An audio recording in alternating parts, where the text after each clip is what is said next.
En Génesis capítulo 2, en el versículo 7, nos dice que entonces Jehová Dios formó al hombre del polvo de la tierra y sopló en su nariz aliento de vida, y fue el hombre un ser viviente. Pues de la nariz ese aliento de vida tenía que pasar por las vías respiratorias y llegar a los pulmones para integrarse a la circulación y dar oxígeno para la vida.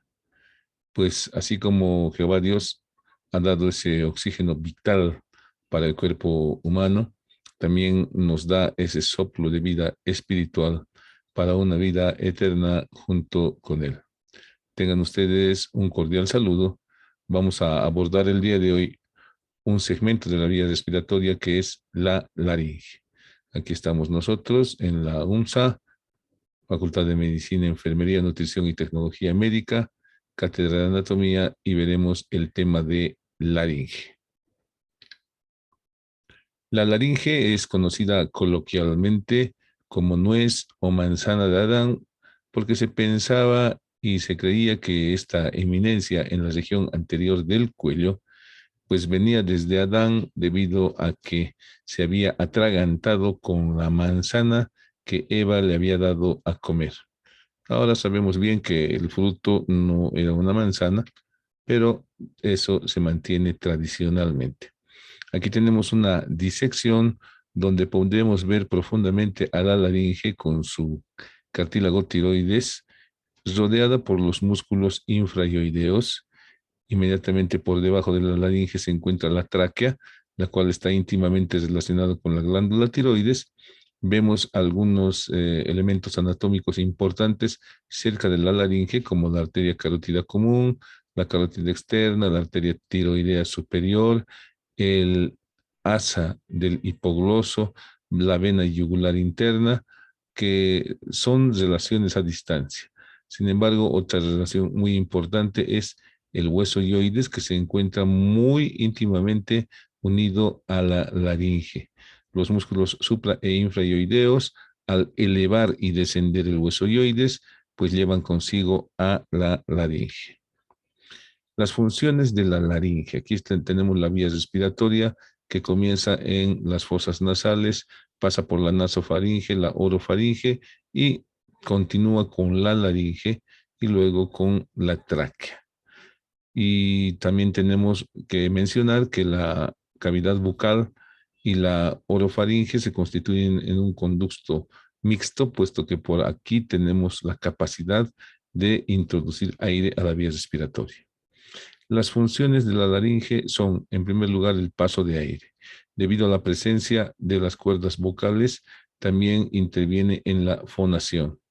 Y la función más importante, debido a la alta reflexividad que tiene la laringe, es la protección de la vía respiratoria. ¿Ya? La función de la laringe es cesar el ingreso a la vía respiratoria durante la deglución de sólidos o de líquidos y durante el proceso del vómito, si es que este es patológico, cesando la vía respiratoria. Sin embargo, cuando la laringe falla, pues los cuerpos extraños pueden ingresar a la vía respiratoria y lesionarla de manera muy grave. Entonces ahí vemos el paso del aire representado por estas líneas de color verde, la fonación a partir de las cuerdas vocales expresado por esta línea fucsia y la protección de la vía respiratoria. ¿Cuál es la situación de la laringe? Para ubicarnos a qué niveles se encuentra la laringe, debemos pues ver las vértebras, los cuerpos vertebrales específicamente, y veremos que el límite superior de la laringe generalmente se encuentra en la parte superior del cuerpo de cervical 4, y pues como no siempre en medicina 2 más 2 es 4, puede estar en el disco que separa cervical 3 de cervical 4 o en la parte inferior de cervical 3. Pero en líneas generales decimos que está entre cervical 4 y cervical 6. Esa es la altura que está ocupando la laringe. Aquí estamos viendo en esta imagen donde se ha hecho un dibujo anatómico de los músculos esternocleidomastoideos. Ahí está la glándula tiroides y ahí está la laringe, el hueso hioides.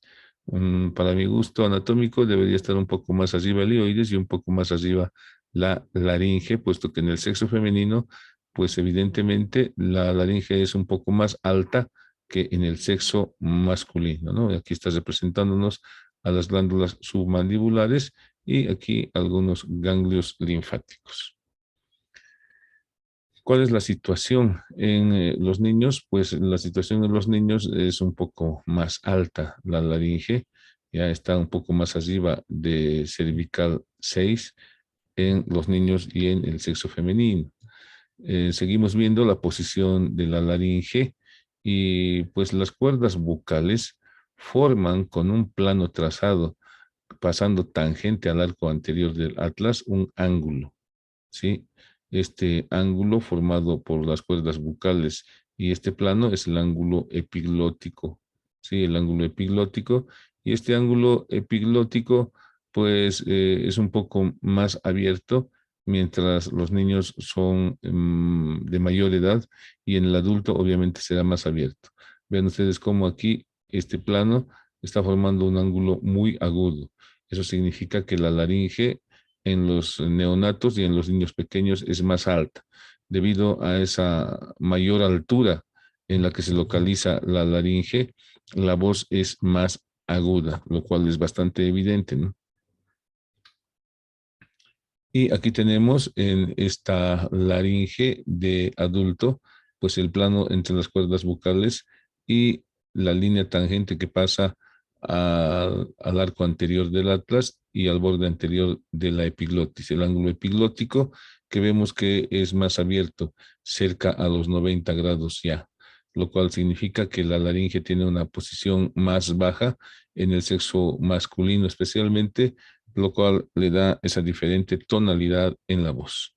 La forma general de la laringe en el adulto es un conducto cilíndrico. En cambio, en los niños, mientras menores son, tiene la forma de un cono, ¿ya? Cuya base es superior y cuyo vértice es inferior, constituyéndose el cartílago cricoides, el segmento más estrecho de la vía respiratoria en un niño. En el adulto, la vía respiratoria tiene prácticamente el mismo calibre en relación al cartílago cricoides. A este otro lado nos están representando como en los infantes y niños, pues los cartílagos están tapizados de esta mucosa y le están dando en un niño pequeño de aproximadamente 1 o 2 años 4 milímetros de diámetro y en un adulto 8 milímetros de diámetro de la vía respiratoria y también nos están mostrando el revestimiento mucoso. En caso de un edema de la mucosa de la vía respiratoria, pues imagínense 2 milímetros de edema en un niño, en un infante con 4 milímetros de diámetro, pues le disminuye a 2 milímetros de diámetro. En cambio, en el adulto, esos 2 milímetros de edema disminuyen a 6 milímetros de diámetro, lo cual todavía es un calibre expectante para que el aire pueda pasar tranquilamente. La movilidad, como habíamos dicho, por su íntima unión con el hueso hioides, que es desplazado craneal y caudalmente por los músculos supra e infrahioideos, pues la laringe puede tener movimientos de elevación y de descenso. La capacidad de traslación vertical de la laringe, como está especificado aquí, es aproximadamente de 2 a 3 centímetros. Ahora, normalmente cuando estamos explorando la laringe, podemos por palpación externa mover lateralmente la laringe.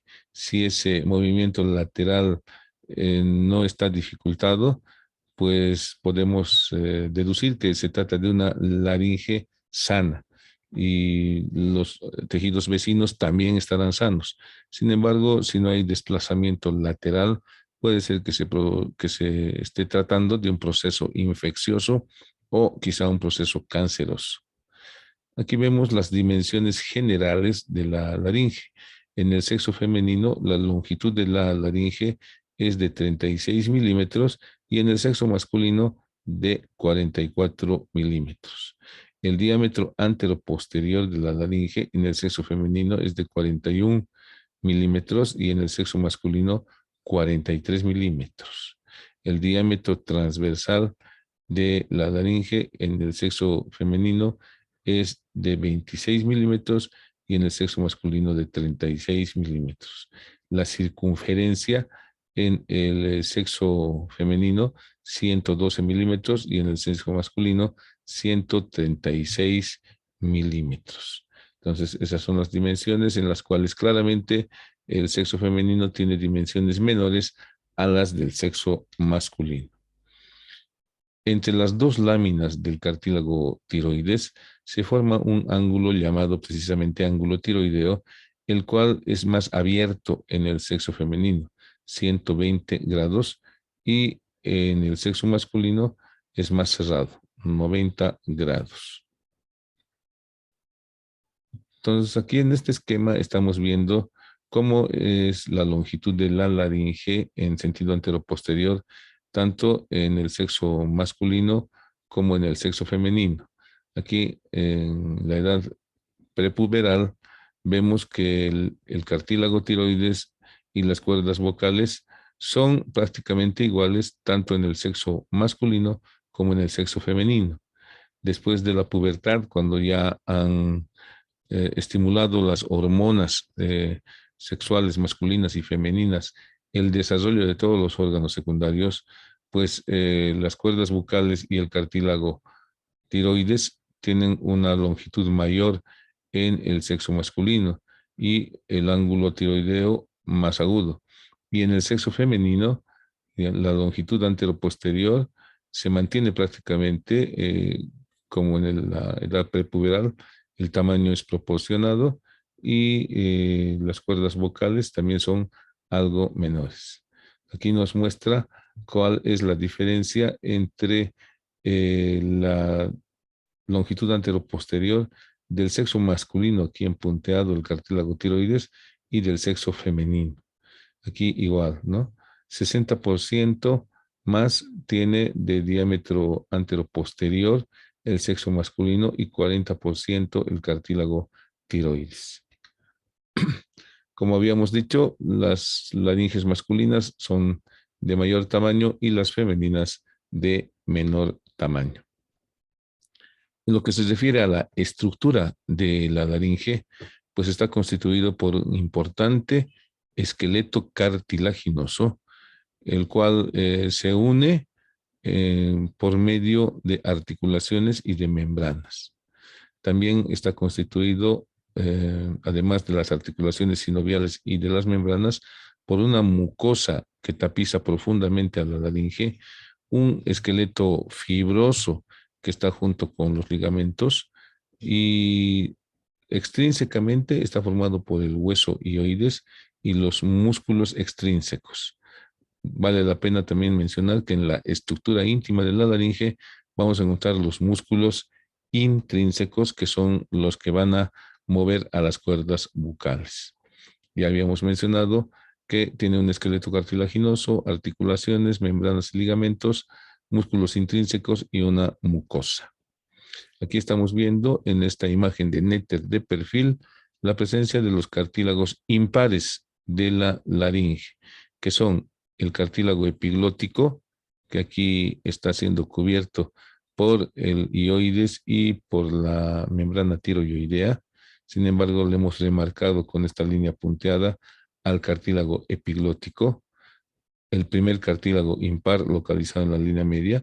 El segundo cartílago impar es este, el cartílago tiroides. Y por último, el tercer cartílago impar es este, el cartílago cricoides, que forma un anillo completo. Y aquí vemos nuevamente los cartílagos por delante, por detrás y lateralmente.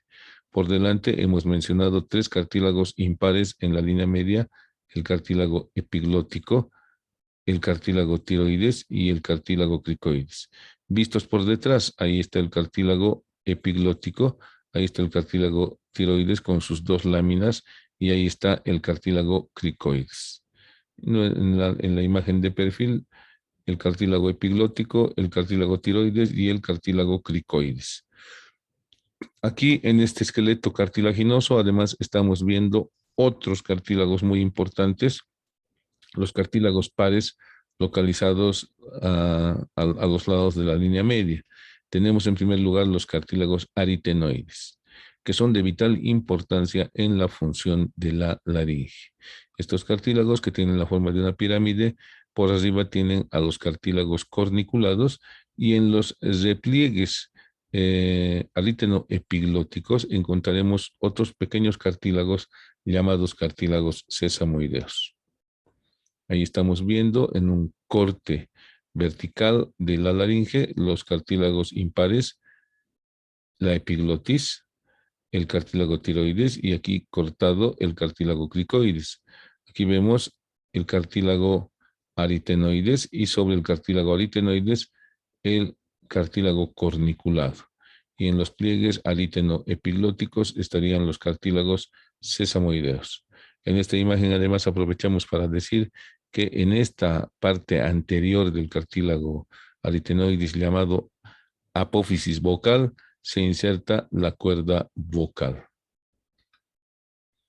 Y el otro cartílago que nos toca ver en este momento es pues el cartílago tiroides. El cartílago tiroides está formado por dos láminas, una lámina izquierda y una lámina derecha, un borde superior, un borde posterior, un borde inferior. Del borde superior están partiendo hacia arriba las astas mayores, que miden aproximadamente 14 milímetros, y hacia abajo las astas menores, que miden la mitad, es decir, 7 milímetros, que se van a ir a articular con el cartílago cricoides. El cartílago cricoides es el único cartílago que tiene la forma de un anillo completo. En este caso, para hacer una demostración gráfica, han sacado un cartílago cricoides y han tratado de introducirlo en el dedo anular. Sin embargo, esto nos desorienta, puesto que el cartílago cricoides tiene exactamente el diámetro interno que corresponde al diámetro del dedo meñique. Cuando nosotros queremos medir un tubo endotraqueal para intubar a un paciente, medimos el tubo endotraqueal con el dedo meñique del paciente, y ese tubo será el tubo adecuado con mucha exactitud. Ahí tenemos el cartílago cricoides visto de arriba, visto lateralmente, visto por delante y visto por detrás. El cartílago cricoides nos presenta hacia adelante lo que se conoce con el nombre de arco cricoideo, y hacia atrás el engarce o lámina cricoidea. Ahora vean ustedes cómo el arco cricoideo, partiendo de la línea media anterior y dirigiéndose hasta la lámina, va aumentando de espesor, va aumentando de altura, ¿sí? Entonces aquí también se ve cómo el arco va aumentando de altura hasta llegar a la lámina, que tiene aproximadamente 2 centímetros de altura.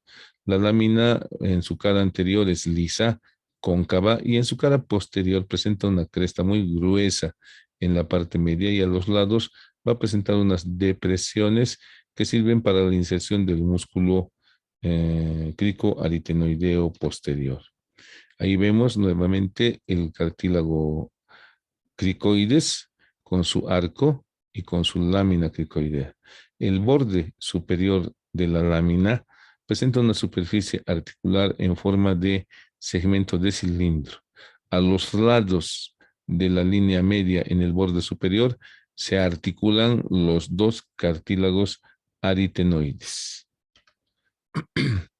Ahí estamos viendo el borde superior de el cartílago aritenoides, y en todo el borde superior del arco se va a insertar la membrana cricotiroidea, y en la parte media esa membrana cricotiroidea se engrosa y forma el ligamento cricotiroideo medio. Además, cerca a la lámina, en el borde superior, se encuentra la inserción del músculo cricoaritenoideo lateral. Importante, ¿no? Ahí está. Es un músculo muy importante, puesto que es uno de los músculos que cierran la glotis. Más detalle del anillo cricoideo.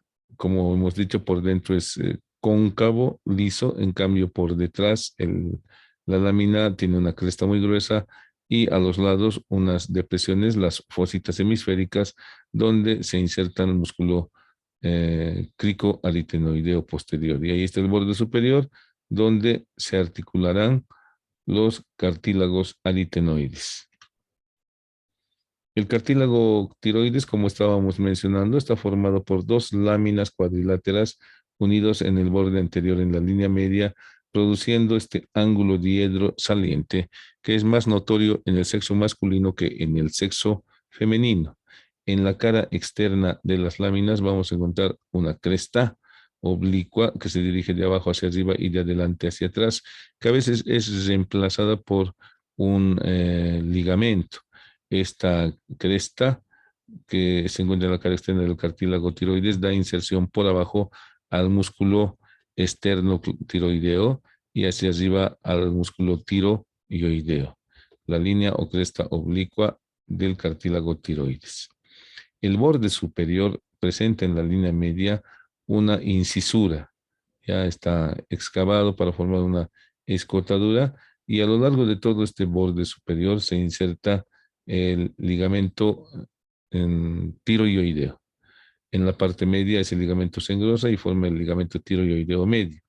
En la parte posterior de este borde, como prolongando el borde posterior de las láminas, se encuentra esta apófisis saliente que se denominan astas mayores del cartílago tiroides que se dirigen hacia arriba, que como ya había mencionado, tienen una longitud aproximada de 14 milímetros y hacia abajo encontraremos las astas menores, cuya longitud aproximadamente es de 7 milímetros. El vértice en la cara interna de las astas menores se articula con el cartílago cricoides. El vértice de las astas mayores se continúa con las astas mayores del hueso hioides por medio de un ligamento llamado tiroideo lateral, en cuyo interior se encuentra un cartílago, el cartílago triticio. Entonces, en ocasiones puede faltar alguna de las astas del cartílago tiroides y la línea o cresta oblicua puede estar representada o simplemente reemplazada por una banda fibrosa. Entonces, son algunas variaciones que podemos verlas en los cartílagos. El cartílago epiglótico tiene una forma más o menos ovoide, que estamos viendo por delante, aquí de perfil y aquí por detrás. Y como verán ustedes, tiene numerosas depresiones, ¿ya? En las cuales se va a insertar la mucosa. La cara anterior del cartílago epiglótico se denomina también cara lingual por su íntima relación de proximidad con la lengua. ¿Sí? Ahí vemos la vista lateral, vemos hacia abajo el tallo de la epiglotis y hacia arriba vemos una superficie más o menos redondeada. En la cara posterior encontraremos una cresta que está delimitando dos depresiones. ¿Sí? Entonces ahí está el cartílago epiglótico. Y lo tenemos aquí en su lugar, el peciolo o tronco del cartílago epiglótico, pues se introduce en la escotadura tiroidea y se va a insertar en el cartílago tiroides por medio de este ligamento, ¿no? Este ligamento tiroepiglótico medio. Ahí lo tenemos entonces a la epiglotis sin mucosa. Ahí tenemos una epiglotis real y aquí tenemos la cara posterior de la epiglotis. Y la epiglotis pues se une al hueso hioides por un ligamento ioepiglótico, como vamos a ver más adelante. Los cartílagos aritenoides se localizan, son dos, se localizan a los lados de la línea media en el borde superior del cartílago cricoides. Estos cartílagos aritenoides tienen la forma de una pirámide triangular de base inferior y de vértice superior. Lo que nosotros vemos habitualmente es esta cara de los cartílagos aritenoides, que es la cara posterior. La cara interna está en relación con una hendidura llamada glotis y la cara externa está en relación con el músculo cricoaritenoideo lateral. Estamos viendo en esta imagen que a continuación de la base triangular, en el ángulo externo, se encuentra una prolongación que es el proceso muscular el proceso muscular donde se insertan los músculos intrínsecos de la laringe. Y ahí tenemos precisamente la superficie articular, algo se ha desplazado el cartílago aritenoides, estamos viendo el proceso vocal y el proceso muscular. El proceso vocal y el proceso muscular. Ahí estamos viendo también en estas imágenes la cara externa y la cara posterior.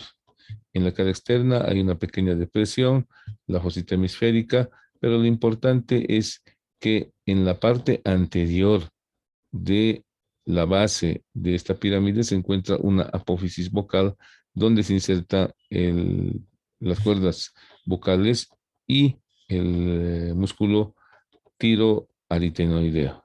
Y por detrás encontraremos la apófisis muscular, la apófisis muscular. Ahí están, en la parte superior de la lámina cricoidea están los cartílagos aritenoides, cuya base tiene la forma de un segmento de cilindro hueco, para formar junto con el borde superior del cartílago cricoides una articulación en forma de segmento de cilindro. Ahí está precisamente la articulación en forma de segmento de cilindro. La unión del cartílago cricoides con el cartílago tiroides, aquí estamos viendo como si fuera transparente el cartílago tiroides, es por medio de esta membrana cricotiroidea. Es muy importante que nos acordemos de esta membrana, puesto que la localización por medio de la palpación superficial y la punción en esta membrana puede salvar vidas. Y ahí, como verán ustedes, esta membrana cricotiroidea que se dirige del borde superior del arco cricoideo al borde inferior del cartílago tiroides, tiene en la línea media un engrosamiento que se denomina ligamento cricotiroideo medio. Ahí está entonces la articulación entre el cartílago tiroides y el cricoides. Además, el cartílago tiroides con el cartílago cricoides se articulan por medio de una articulación sinovial plana que tiene sus superficies articulares en el asta menor del cartílago tiroides y en la cara lateral del cartílago cricoides. Esta es una articulación sinovial, por lo cual pues goza de superficies articulares, no necesita revestimiento cartilaginoso porque ella misma es un cartílago, pero tiene una cápsula articular tapizada profundamente por membrana sinovial y esta va a producir la sinovia, ¿sí? En el vértice de los cartílagos aritenoides encontraremos los cartílagos corniculados y estos cartílagos corniculados se unen entre sí y con el borde superior del cartílago cricoides. Ahí está nuevamente la membrana cricotiroidea, donde se hace la cricotirotomía precisamente en caso de obstrucción de la vía respiratoria. Y aquí tenemos la articulación cricoaritenoidea. La articulación cricoaritenoidea, que es muy importante para la apertura y el cierre de la vía respiratoria.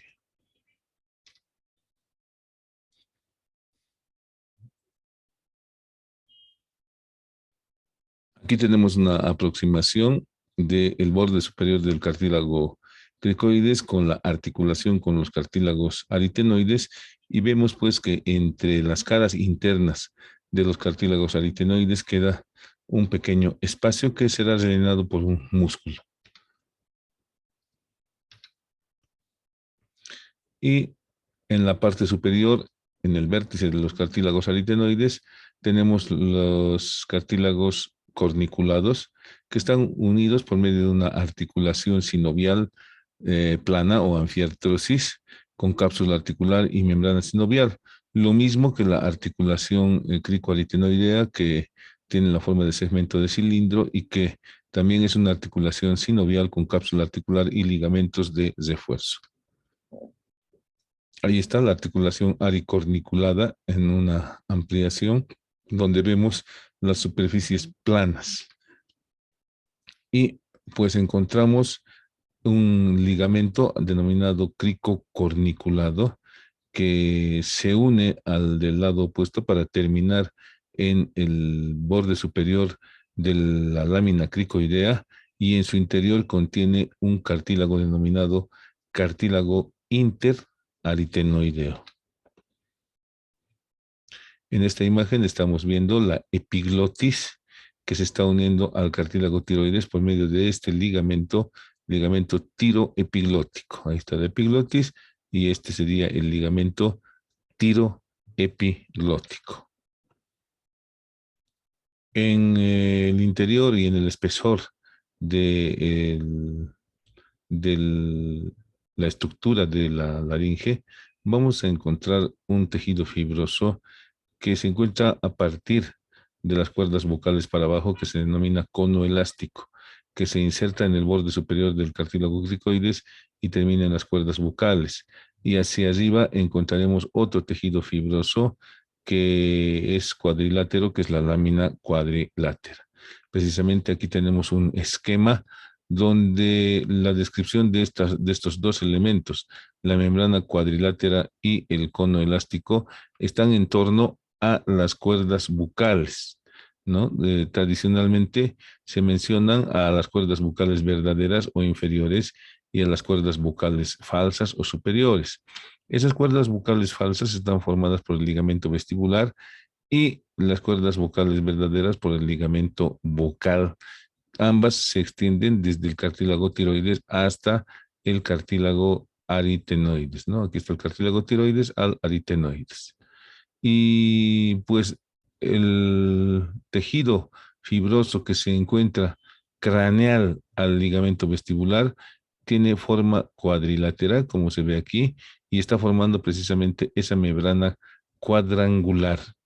Y desde la cuerda bucal o ligamento bucal hacia abajo, hacia el borde superior del cartílago cricoides, encontramos esta otra membrana que es el cono elástico. Esto es visto profundamente. Y visto por afuera, aquí tenemos el cono elástico que se viene desde las cuerdas vocales hasta el borde superior del cartílago cricoides.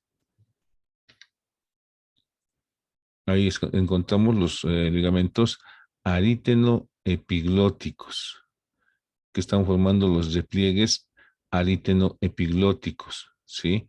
Encontramos los ligamentos tiroaritenoideos, ¿ya? Superiores, y el ligamento tiroaritenoideo inferior o cuerda vocal.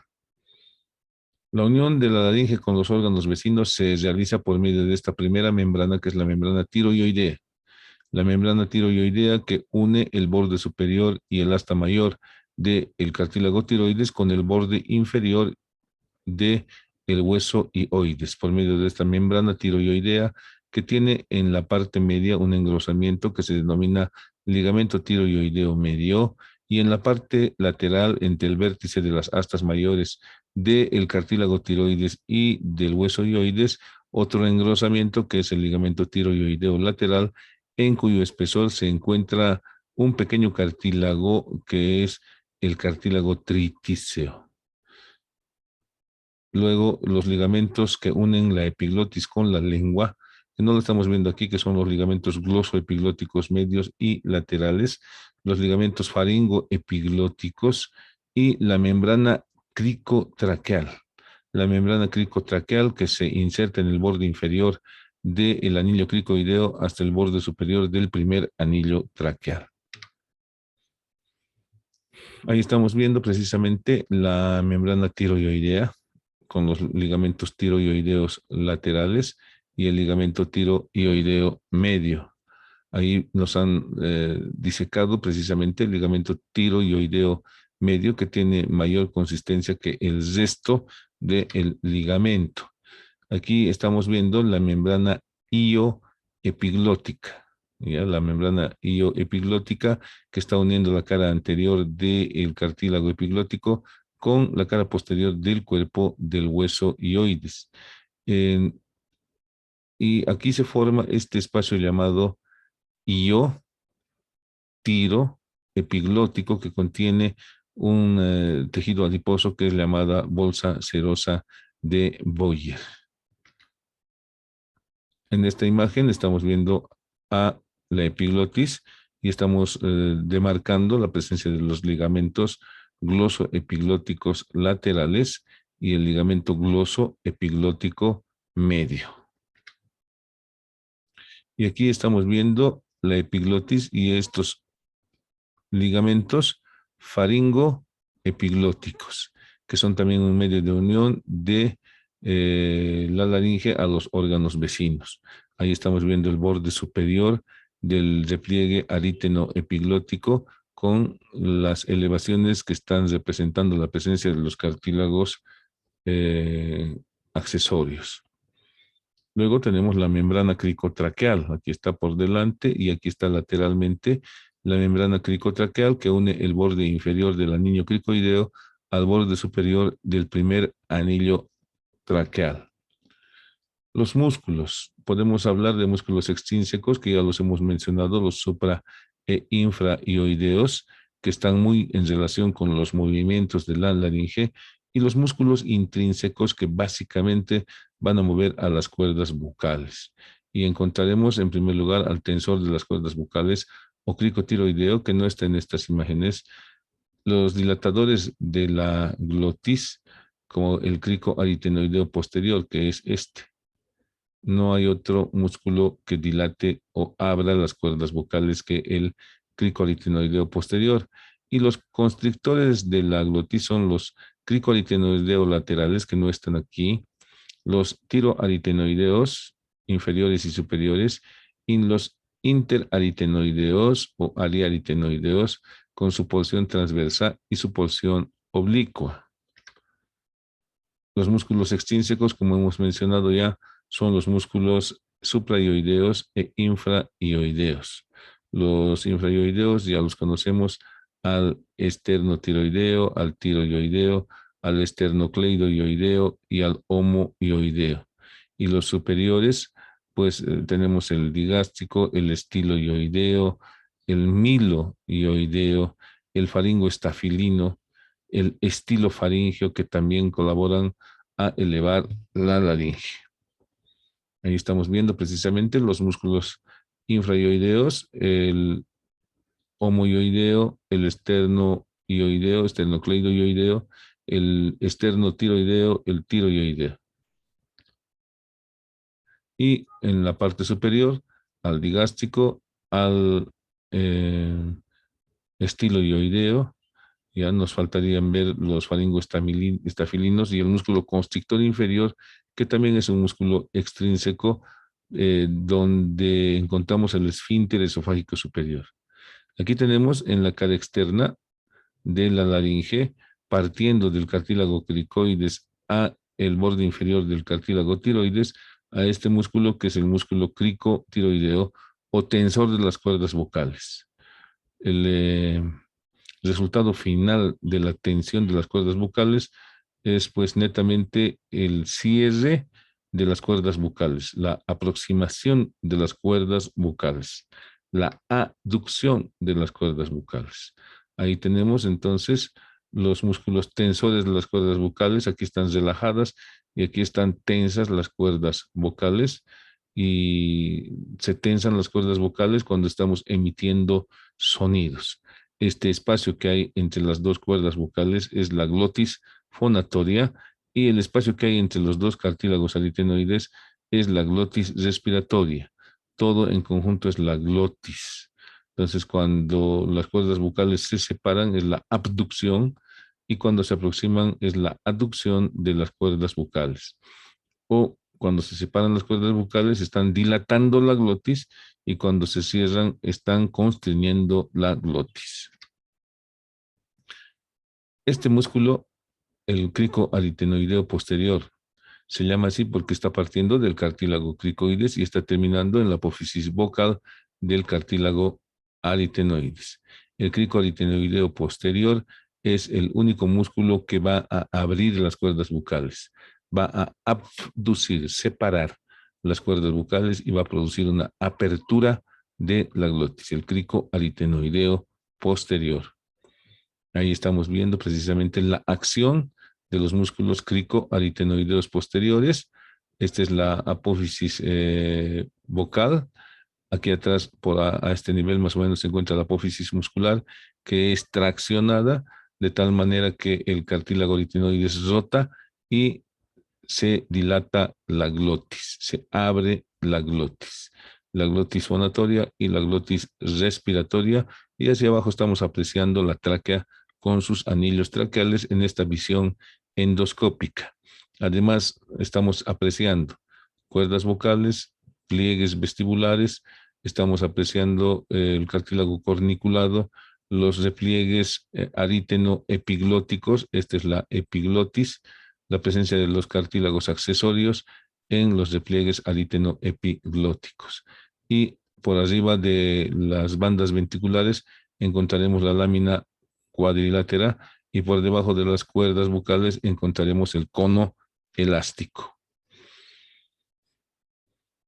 Aquí tenemos al músculo cricoaritenoideo lateral, que del borde superior del cartílago cricoides se dirige hacia la apófisis muscular del cartílago aritenoides. Este músculo también es un constrictor o estrechador de la glotis. Hacia atrás encontramos el músculo interaritenoideo transverso y oblicuo, llamado aritenoepiglótico, es parte de un mismo músculo que también es capaz de cesar la glotis. Y lateralmente encontramos al músculo tiroaritenoideo, con sus dos porciones, la superior y la inferior. Ambas porciones, especialmente la inferior, están en relación con las cuerdas vocales, con la tensión de las cuerdas vocales. Y aquí abajo vemos el músculo cricoaritenoideo o cricotiroideo seccionado, que como hemos mencionado, es tensor de las cuerdas vocales. Y también podemos aprovechar para ver en esta imagen la superficie articular para las astas menores del cartílago tiroides. El tiroaritenoideo inferior o músculo vocal es un constrictor de la glotis, lo mismo que el aritenoepiglótico e interaritenoideo. Ahí está el tiroaritenoideo superior, el tiroaritenoideo inferior. Aquí estamos viendo los interaritenoideos, ¿no? Aquí está el cricoaritenoideo posterior, que es el único que dilata la glotis, y aquí están los interaritenoideos transversales y oblicuos. El oblicuo es el que mencionaba ariteno epiglótico, ¿no? Estos son los músculos entonces posteriores que cierran las cuerdas vocales. Ahí tenemos precisamente las cuerdas vocales cerradas en esta imagen endoscópica de la laringe, donde vemos la epiglotis, por allá está la lengua, ahí están los pliegues ariteno-epiglóticos, estas son las bandas ventriculares y estas son las cuerdas vocales. Estos que están a los lados se conocen con el nombre de recesos piriformes. En ocasiones, los cuerpos extraños pueden quedar atrapados aquí en los recesos piriformes, en especial los espinos de pez. Bueno, y en esta imagen de Netter, que es una visión de la laringe desde arriba, vemos el cartílago tiroides con sus astas mayores, vemos el cartílago cricoides, el cartílago aritenoides. Y pues estamos viendo en el cartílago aritenoides se están insertando en su apófisis vocal el músculo crico aritenoideo posterior, que es dilatador de la glotis. Todo este espacio es la glotis, que tiene una parte anterior que es la glotis fonatoria en relación con las cuerdas vocales y una parte posterior que es la glotis respiratoria en relación con la cara interna de los cartílagos aritenoides. Entonces, músculos dilatadores de la glotis, solamente los músculos cricoaritenoideos posteriores. Luego tenemos los constrictores de la glotis, que son este que es el interaritenoideo, miren, de la cara posterior de un cartílago aritenoides a la cara posterior del otro cartílago aritenoides. Otro que cierra la glotis es este que es el cricoaritenoideo lateral. Vean ustedes cuando este músculo se contrae, tracciona hacia adelante la apófisis vocal y el cartílago aritenoides rota de tal manera que el vértice se dirige al plano medio y de esa manera las cuerdas se aproximan y se cierra este espacio entre las cuerdas vocales. Aquí estamos viendo, justo en relación con las cuerdas vocales, los músculos tiroaritenoideos, de los cuales el inferior corresponde a las cuerdas vocales. Y por último, nos falta ver estos músculos que son los músculos cricotiroideos, que son tensores de las cuerdas vocales. También no hemos mencionado estos músculos que son los interaritenoideos o ariaritenoideos. Ahí está entonces, tensores de las cuerdas vocales, dilatadores de los cricoaritenoideos posteriores, los que cierran los cricoaritenoideos laterales, los interaritenoideos y los tiroaritenoideos. Ahí está, miren, una dinámica de apertura y cierre de las cuerdas vocales. Cuando se abren las cuerdas vocales, pues es el músculo cricoaritenoideo posterior el que está trabajando. Cricoaritenoideo posterior. Cricoaritenoideo posterior. Entonces ahí está el repliegue aritenoepiglótico. Esta es la epiglotis. Y cuando se abren las cuerdas vocales podemos ver la tráquea. ¿Qué vamos a encontrar en la configuración externa de la laringe? Que más o menos se parece a un cilindro, ¿no? Sin embargo, habíamos dicho que en la edad infantil se parece más bien a un cono truncado. Y pues veremos una cara anterior, cara lateral y cara posterior. En la cara anterior de la laringe vamos a encontrar como relaciones, en ocasiones, la pirámide de la Louet, ¿sí? O proceso piramidal de la glándula tiroides.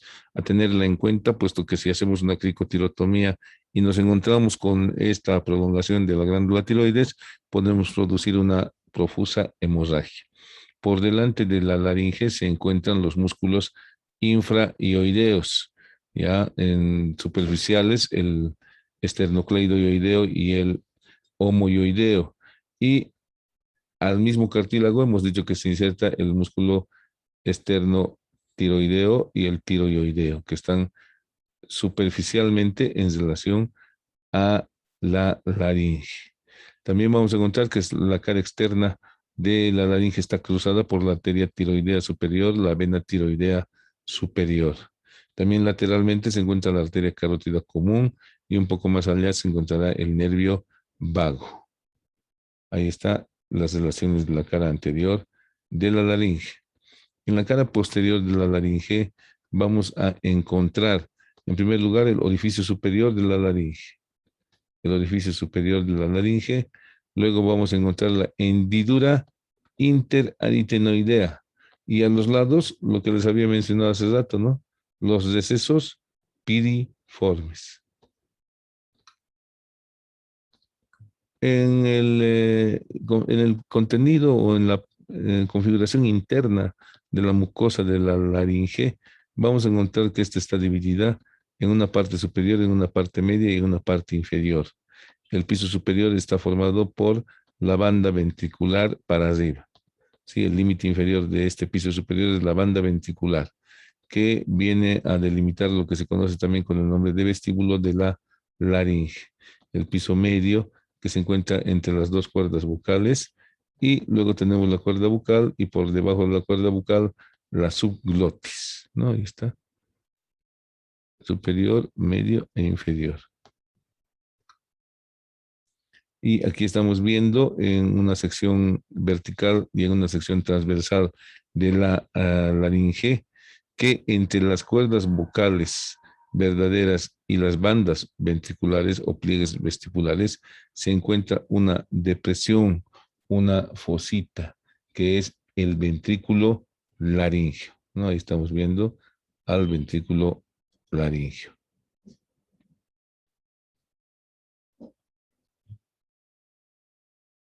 Bueno, aquí estamos viendo precisamente el vestíbulo laringio, estamos viendo la glotis y estamos viendo la cavidad infraglótica. Lo mismo aquí, ¿no?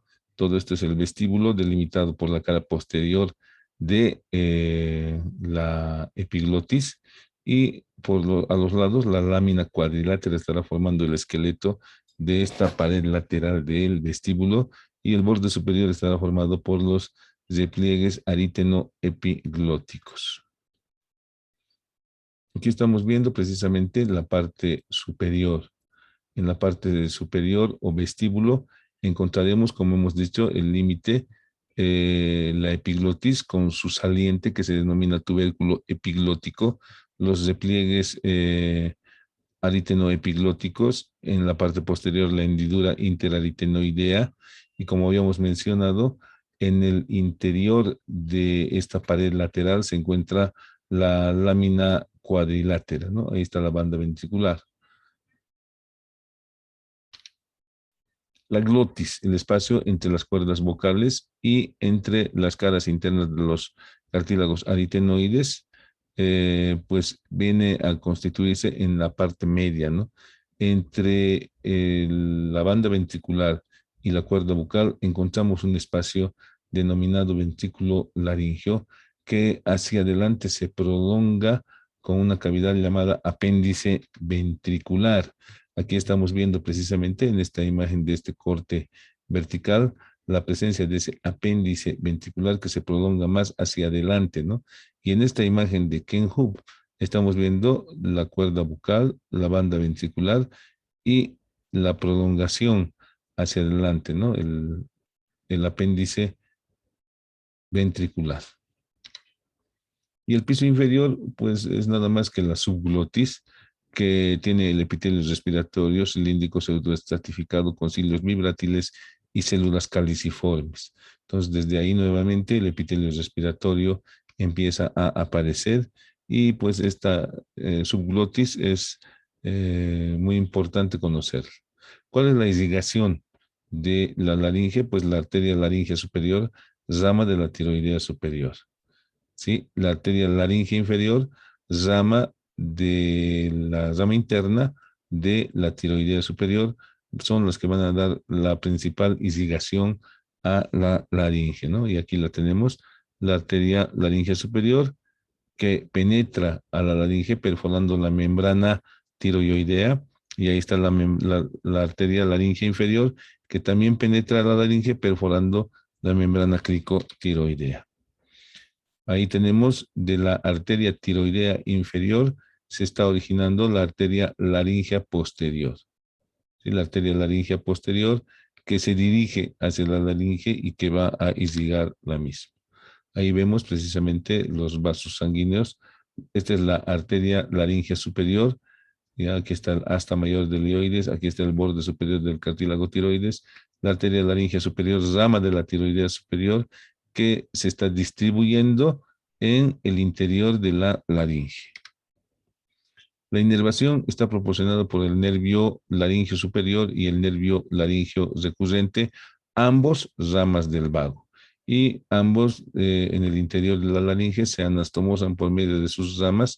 El nervio recurrente laringio va a dar inervación a todos los músculos intrínsecos, excepto al crico aritenoideo o al crico tiroideo, excepto al crico tiroideo. El crico aritenoideo lateral, el crico aritenoideo posterior, el tiro aritenoideo y el interaritenoideo están inervados por el nervio recurrente laringio. Y el músculo cricotiroideo está inervado por el laringio superior. El nervio recurrente laringio es rama del vago que se origina en el lado derecho a la altura de la arteria subclavia y en el lado izquierdo a la altura del callado de la aorta en el interior del tórax. Ahí está mostrándonos la disección, precisamente las ramas laringeas superiores introduciéndose en la laringe. Aquí nos está mostrando la epiglotis, ahí está el tubérculo epiglótico, los cartílagos aritenoides seccionados. Y ahí estamos viendo precisamente el nervio vago y su rama recurrente laringea del lado derecho por debajo de la arteria subclavia, formando un asa. Y este asa asciende por detrás de la glándula tiroides para introducirse en la laringe. Aquí tenemos el nervio vago muy grueso y su continuación hacia el esófago, y este por debajo del callado de la aorta es el nervio recurrente laringio del vago, muy en relación con esta otra estructura. Esta es la arteria pulmonar, esta es la arteria aorta, unidas por este ligamento arterioso, que en etapa intrauterina era un conducto arterioso. Cuando hay una persistencia del conducto arterioso y se tiene que ligar este conducto arterioso persistente, debemos tener mucho cuidado de esta relación del nervio recurrente laríngeo del vago con el ligamento pulmonar, ¿no? O ligamento arterioso. ¿Quién inerva a la laringe? Ya hemos visto que la inervación parasimpática proviene del nervio vago. Sin embargo, el nervio vago está anastomosado internamente con el nervio espinal, y el nervio espinal con su rama interna, con axones procedentes del núcleo ambiguo que hemos visto que es motor voluntario, pues está dando la inervación parasimpática. Están juntando la inervación parasimpática y la inervación motora de los músculos intrínsecos de las cuerdas vocales.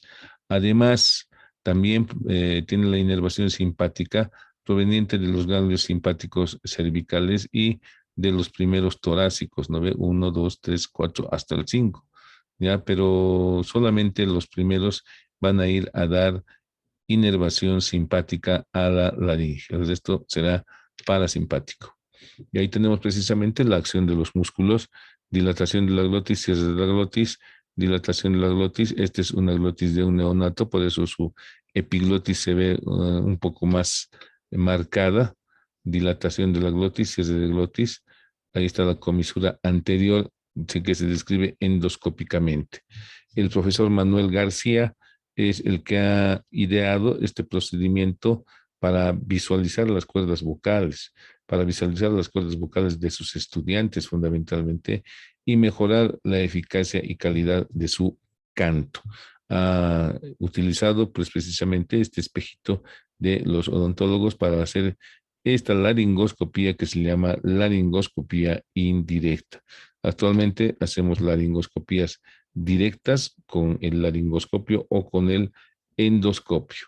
Ahí estamos viendo la parálisis del nervio vago se expresa con desviación de la úvula hacia el lado sano, ¿no? Porque el lado sano es el que todavía tiene fuerza muscular, en cambio el lado enfermo prácticamente no tiene fuerza.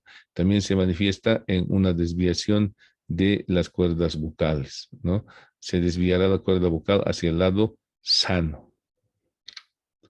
Ahí vemos una glotis normal, abriéndose a medio abrir, cerrada, cerrada, cerrada a medio abrir. Pues cuando manejamos la vía respiratoria, es importante tener en cuenta este detalle. Si nosotros le colocamos una almohada al paciente y el paciente está inconsciente o semi-inconsciente o muy debilitado, pues la lengua caerá y obstruirá la vía respiratoria. Miren ustedes cómo la lengua caída incluso tapona la tráquea. En cambio, si nosotros le ponemos en posición de olfateo, es decir, con una almohada de 10 centímetros de espesor, extensión del cuello, vean ustedes cómo se abre la vía respiratoria en esa posición llamada de olfateo. Si nos encontramos con un paciente inconsciente, pues lo que tenemos que hacer es mantener permeable la vía respiratoria.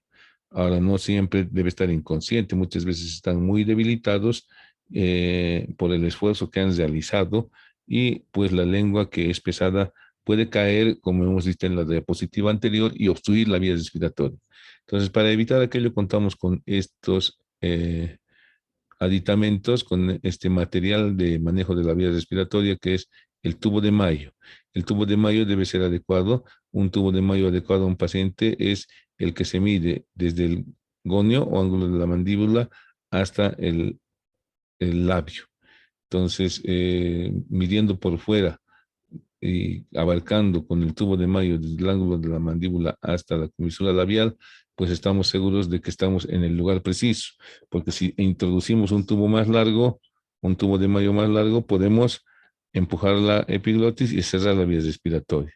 Si es más corto, pues la lengua va a hacer una especie de reloj de arena, igual nomás va a estar obstruyendo. Otra forma de permeabilizar la vía respiratoria es por una cánula nasofaringea. Una canulita nasofaringea que ayuda a que el paciente no entre en hipoxia. Cuando nosotros podemos llevarnos a nuestra cavidad bucal algunos alimentos que no son deglutidos adecuadamente, porque el reflejo de la deglución puede estar alterado, pues el alimento puede quedar atrapado entre las cuerdas vocales, lo cual impide el paso del aire. Es importante pues que se expulse ese cuerpo extraño, y cualquier cuerpo extraño siempre es expulsado por medio de la tos, pero si hay obstrucción es difícil producir el reflejo de la tos, porque para toser primero hay que inspirar. Entonces para eso se realiza esta maniobra que ha sido prohibida, ¿no? La maniobra de Heimlich, que consiste en presionar el epigastrio y parte del abdomen a fin de producir un espacio muerto, y que sea empujada el cuerpo extraño hacia afuera, ¿sí? Entonces, ¿por qué se ha prohibido? Porque muchas veces se hace con tanta fuerza que puede haber estallidos de hígado, ¿no? Ahí tenemos a una persona haciendo la maniobra de Heimlich. Ahí tenemos ya que el que ha sufrido de la obstrucción está ya desmayado, entonces se presiona el epigastrio, y aquí en los bebitos con los deditos, solamente con los deditos, o ponerlo boca abajo, sujetándolo de los pies y golpearle la espalda. Importante, ¿no? Ahora, cuando uno se encuentra solo, pues puede hacer en el borde de una silla esta maniobra de Heimlich para ayudarse a sí mismo. Pues bien, en la mucosa de la vía respiratoria, como verán en histología o ya han visto, existen las células cebadas o mastocitos. Entonces han debido ustedes oír hablar o habrán hablado alguna vez del edema de glotis. El edema de glotis es nada más ni nada menos que es una edematización de la mucosa glótica debido a la presencia de sustancias como la histamina. Puede haber edema de glotis por irritación de sustancias químicas o por reacción antígeno-anticuerpo con gran liberación de histamina, como ocurre cuando hay una picadura de abeja, por ejemplo. Y puede haber también espasmo, o sea que estas cuerdas se cierran y ya no se abren. Entonces, en ese caso tenemos que hacer la cricotirotomía. Si las cuerdas vocales se han cerrado tanto que no permiten que pase el aire porque están atrapando quizá a un cuerpo extraño, pues debemos ir palpando en el rombo de los músculos infraioideos a partir del hueso ioides, la membrana tiroidea, el borde anterior del cartílago tiroides, e inmediatamente por debajo se siente un vacío que es la membrana cricotiroidea. Ahí se hace la punción cuando se trata de obstrucciones de la vía respiratoria. Vean ustedes, aquí están haciéndolo en quirófano con bisturí, ¿no? O en emergencias, quizá con un bisturicito, pero esto ocurre en cualquier lugar y se tiene que hacer con lo que sea. Se puede hacer con un cuchillo, con un bolígrafo, hay técnicas, y aquí está poniéndole incluso anestésico local para hacer ese procedimiento. Sin embargo, en pacientes como esta paciente con alteraciones morfológicas del cuello, como es el bocio, pues difícilmente se podrá hacer la cricotirotomía. Ahí tenemos pues algunos elementos, algunos materiales que nos sirven para el manejo de la vía respiratoria, como este que es el tubo copa, que es un tubo de mayo que tiene un balón prácticamente en la cavidad bucal. Se abre el balón, se infla el balón y pues queda localizado en su lugar el tubo de mayo. Ahí está precisamente con sus balones inflados, anclados por ese balón. Otro, otra, otra, otro aditamento que tenemos para el manejo de la vía respiratoria es la máscara laríngea. La máscara laríngea que se introduce directamente a la entrada de la laringe. Ya esta oliva tiene que estar justo en el orificio de entrada de la laringe hacia la vía respiratoria. Existen diferentes números, diferentes tamaños de máscaras laríngeas. Y ahí estamos viendo cómo la máscara laríngea es acomodada en el orificio de entrada a la laringe. Ahí está, ¿no? Están acomodando. Primero se desinfla y una vez que estemos seguros que estamos en el orificio de entrada a la laringe, se infla y eso le mantiene con oxígeno al paciente. Ahí tenemos una máscara laringea ubicada en su lugar en esta placa imagenológica. Ahí está su tubo. Esto entra obviamente solo por la boca.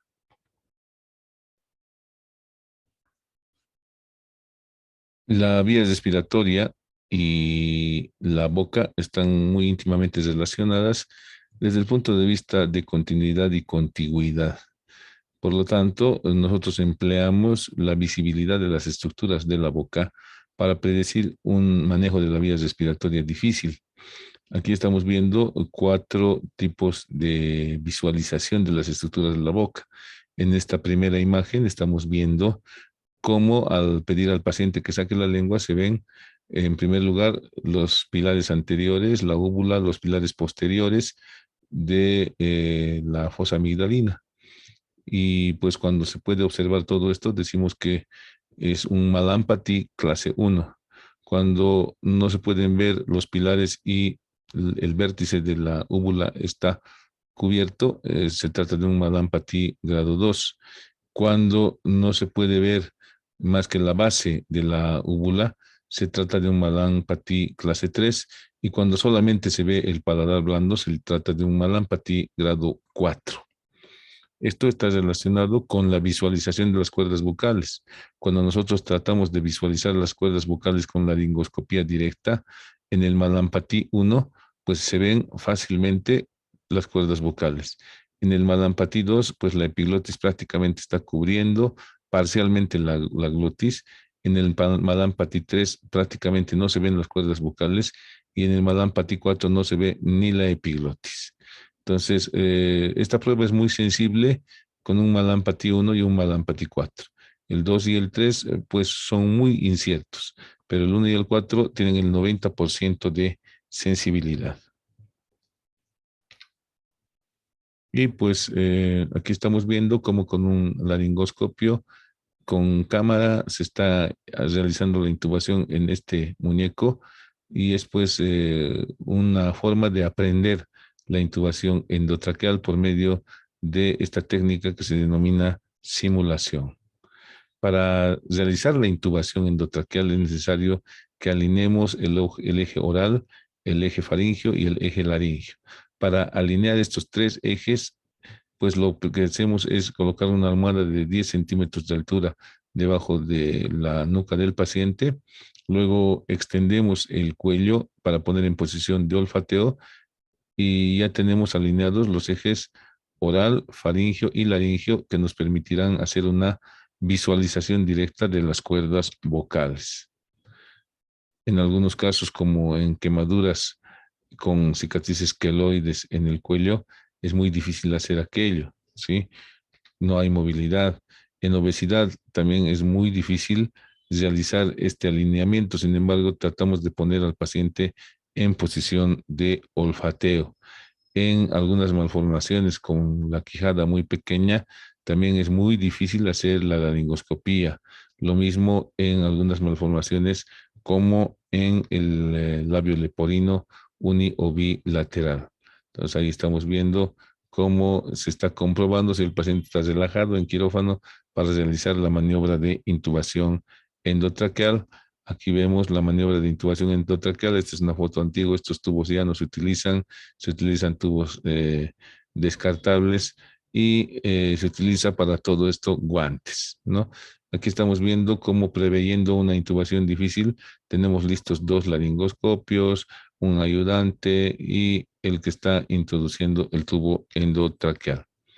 También cuando hay fracturas de base del cráneo, pues no se recomienda la intubación nasal, ¿ya? Se debe procurar hacer siempre una intubación orotraqueal, pero con los cuidados respectivos de que el vértice o la punta del tubo no se vaya hacia la fractura de la base del cráneo.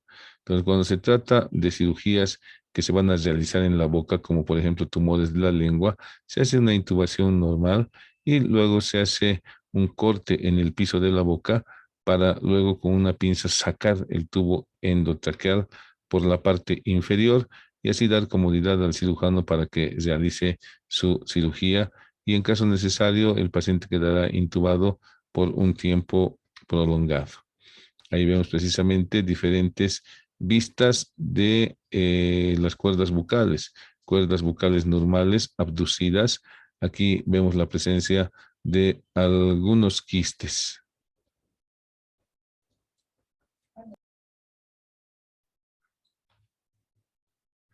Vemos algunas cuerdas lesionadas con algunos quistes, con algunos granulomas eh, que,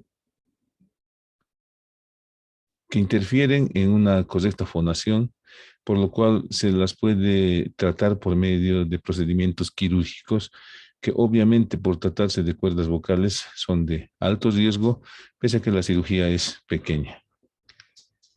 Bueno, esta es una imagen artística de lo que son las cuerdas vocales representadas a manera de unos insectos. Es importante entonces el conocimiento de la laringe dentro de la vía respiratoria para el manejo de la misma. Muchísimas gracias por su atención.